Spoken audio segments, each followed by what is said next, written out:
बात आजादी के कुछ सालों बाद की है, जब गांव में साइकिल भी किसी अमीर आदमी के पास मिलती थी। उत्तर प्रदेश के कासगंज में रहता था गबरू। गबरू गांव में सबसे ज्यादा चर्चित रहता था, सिर्फ और सिर्फ अपनी कम हाइट की वजह से। गबरू के घर में उसके पिताजी रहते थे, जो कि गांव के ही एक चौपाल पर नाई का काम करते थे, और माता का देहांत बचपन में ही हो गया था। एक दिन सुबह सुबह, अरे गबरू, कहाँ गया? उठ जा गबरू, सूरज सर पे चढ़ाया है। गाय के लिए चारा ही काट ला, बाकी तो कुछ तेरे बस का है नहीं। इस बुढ़ापे में सब काम मुझे ही करना पड़ रहा है। बापू क्या हो गया? इतना अच्छा सपना देख रहा था। पता है, सपने में मेरे पास भी साइकिल थी और पूरे गांव में इधर उधर सब जगह गबरू के चर्चे थे। गबरू के सारे गांव वाले गबरू के आगे पीछे घूम रहे थे। नालायक, बस ख्याली पुलाव पकाता रहा कर, भाग यहाँ से।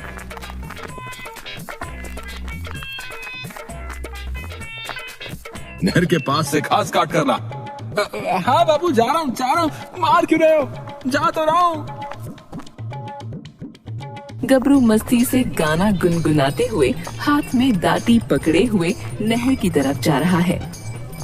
आजा रे गोरी, बैठ गबरू की साइकिलिया पे। आजा रे गोरी, बैठ गबरू की साइकिलिया पे। गबरू की साइकिलिया पे, गबरू की साइकिलिया पे। आजा रे गोरी, बैठ गबरू की साइकिलिया पे। खेत के किनारे, अरे ये आवाज कहाँ से आ रही है ससुई? कोई तो दिख नहीं रहा है। ए हरिया, नीचे देख नीचे। हम तुमको नजर नहीं आ रहे का? हैं? जानबूझकर मेरा मजाक मत बना करो, नहीं तो इस दाटी से टांगे काट देंगे, बता रहे। हाँ। अरे गबरू भैया, गुस्सा काहे को होते हो? आप इकलौते ही तो हो हमरे कासगंज की शान, जो खेतों के बीचों बीच कहीं भी जाओ किसी को पता नहीं चलता है।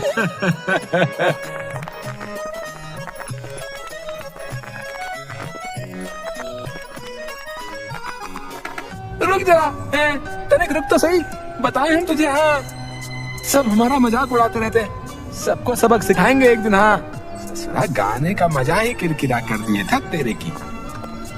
उसके बाद गबरू अपने खेत में जाता है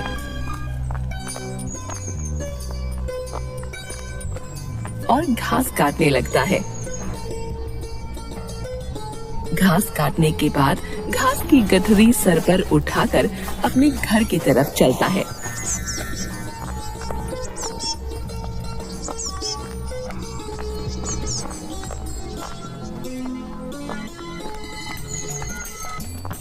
रास्ते में राधू और झींगा दोनों दूर से आते गबरू को देखकर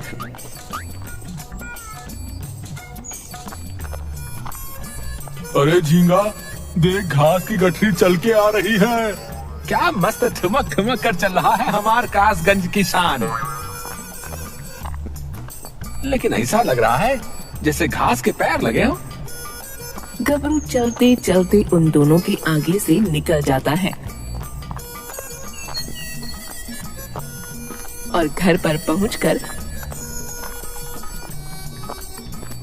आंगन में घास पटकते हुए, क्या जिंदगी हो रखी है, जिसको देखो वही हमार मजाक बनाने में लगा है। बताओ, काश एक साइकिल आ जाए मेरे पास, सबके मुंह बंद करवा दूंगा और उस पर बैठ बड़ा भी दिखूंगा। हाँ। इतने में गबरू के पिताजी वहाँ आ जाते हैं और कहते हैं, आ गया तू, देख रोटी बना ली है, खा ले, और उसके बाद जानवरों को नदी पर पानी पिलाने ले जाना। ठीक है बापू, ले जाऊंगा। उसके बाद गबरू खाना खाता है और जानवरों को नदी की तरफ ले जाने लगता है।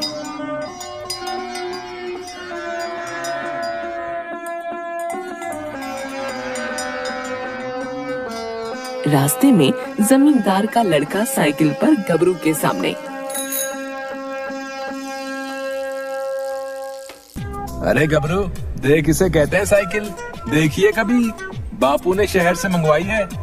भाई एक बार चलाने को देना, मेरा बहुत मन करता है। देना देना देना, मुझे भी देना। हट पीछे, तू मत मेरी साइकिल को गंदी करेगा क्या बौने?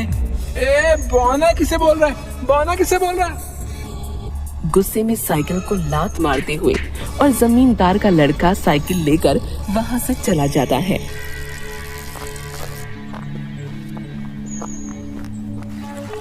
थोड़ी देर बाद नदी के किनारे सारे जानवर पानी पी रहे होते हैं। तभी गबरू की एक भेड़ जंगल की तरफ चली जाती है। अरे रुक, कहाँ जा रही है? रुक तो सही। अरे कहाँ जंगल में घुसी जा रही है?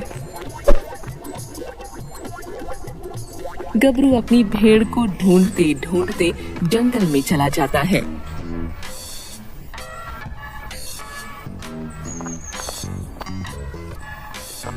और कुछ ही दूरी पर उसकी भेड़ दो चट्टानों के पीछे जाती हुई दिखती है। गबरू उसके पीछे चट्टानों की तरफ जाता है।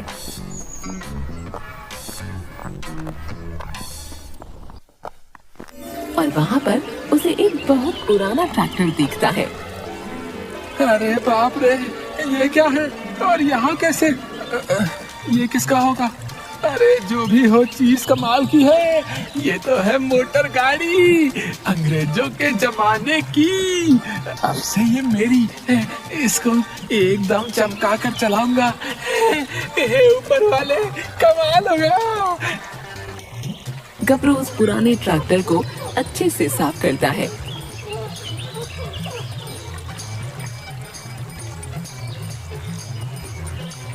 सफाई तो हो गई, अब ये ससुरा चलेगा कैसे?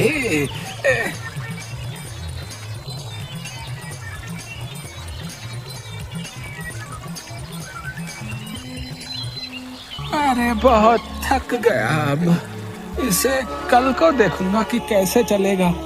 आज घर चलता हूँ, बहुत देर हो गई, बापू गुस्सा करेगा। गबरू झट से अपने जानवर इकट्ठे करके घर की तरफ निकलता है।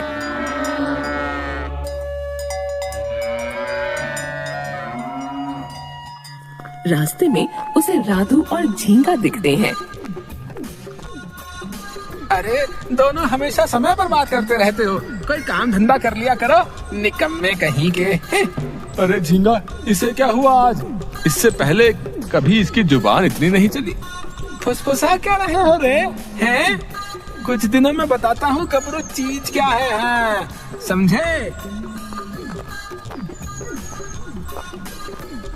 अगली सुबह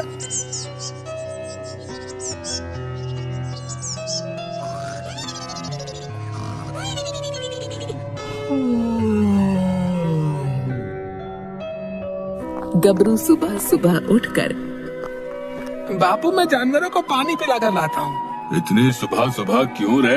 हैं? पानी दोपहर में पिलाते हैं हम। आज क्या हुआ? सुबह सुबह पानी पिला कर लाता हूँ, बाकी के काम कौन निपटाएगा? तभी गबरू कासगंज के चौपाल पर जा बैठता है।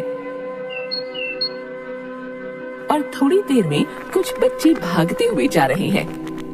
ए लालू, ए सुंदर, थामा थामा, रुको रुको। कहाँ को गोली तीर भागे जा रहे हो? सबके सब हैं? अरे आपको नहीं पता का? गांव में जमींदार की यहाँ कोई मोटर गाड़ी वाला आया है, वही देखने जा रहे हैं। हाँ। इतना बोल सारे बच्चे वहाँ से भागते हुए जमींदार के यहाँ चले जाते हैं।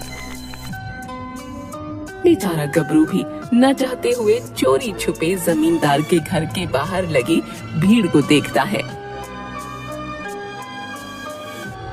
कि एक मोटर गाड़ी को घेरे सारे गांव वाले खड़े हैं। अच्छा जमींदार जी, अब हमें चलना चाहिए, शाम होने से पहले शहर भी पहुंचना है, इजाजत दीजिए। अरे आपका बहुत बहुत धन्यवाद जो हमारे गांव में आप अपनी मोटर गाड़ी लेकर पधारी। ये तो कासगंज का सौभाग्य है। इसके बाद बाबू गाड़ी में बैठ गया और गाड़ी की चाबी लगाकर गाड़ी स्टार्ट कर वहाँ से निकल गया। ये सब कुछ गबरू पूरे ध्यान से देख रहा था।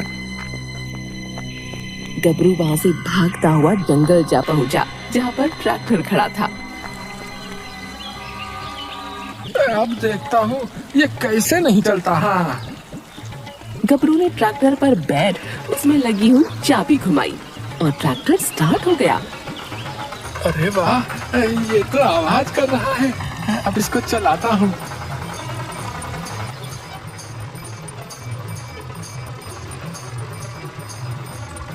अब सबको बताऊंगा कि गबरू किस खेत की मूली है। गबरू सारे गांव में ट्रैक्टर घुमाता है।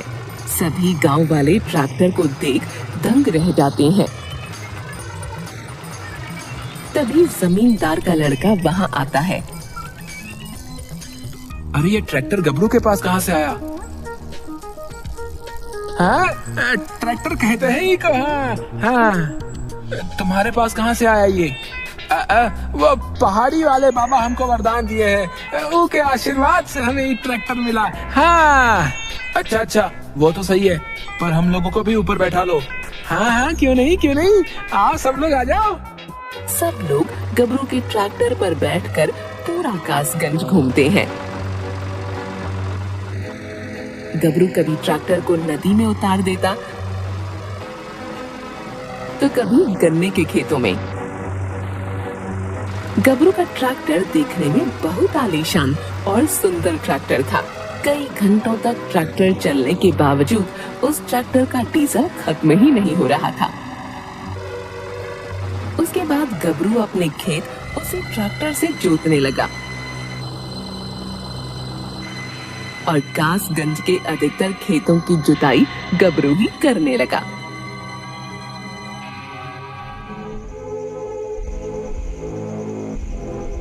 एक रात गबरू के आंगन में ट्रैक्टर खड़ा है और गबरू और उसके पिताजी आंगन में लगी चारपाई पर लेटे हुए। बापू, एक बात पूछनी है आपसे। पूछो बेटा, क्या बात है? ये जो ट्रैक्टर है ये चलता कैसे है? ईंधन से, और कैसे चलेगा? लेकिन मैंने तो कोई ईंधन इसमें नहीं डलवाया और इसे चलते हुए भी कई दिन हो गए। अब गबरू, ये बात तो हमने सोची ही नहीं। बिना डीजल के भला कोई मोटर गाड़ी कैसे चलेगी? बापू, कहीं ये कोई जादू वादू तो नहीं है? अब सो जा, कल बात करेंगे इस बारे में। जो भी है हमारे लिए तो अच्छा ही है। अगली सुबह गांव का एक आदमी गबरू के घर पर। गबरू भाई, मुझे अपना खेत जुतवाना है, आप जोत देंगे? हाँ, जोत तो देंगे, पर अब भाड़ा ज्यादा देना होगा। भाई, मेरा बैल बीमार है, इसलिए आपके पास आया था। इतना भाड़ा तो मैं नहीं दे पाऊंगा, कुछ तो कम कीजिए। आपको खेत जुतवाना है तो भाड़ा तो यही लगेगा, बाकी आपकी मर्जी। अब गबरू को घमंड हो गया था कि उसके पास जो ट्रैक्टर है वैसा किसी के पास नहीं, और अब वो हर किसी से मनचाहा भाड़ा लेने लग गया। पूरे कासगंज में गबरू के ट्रैक्टर के चलते थे।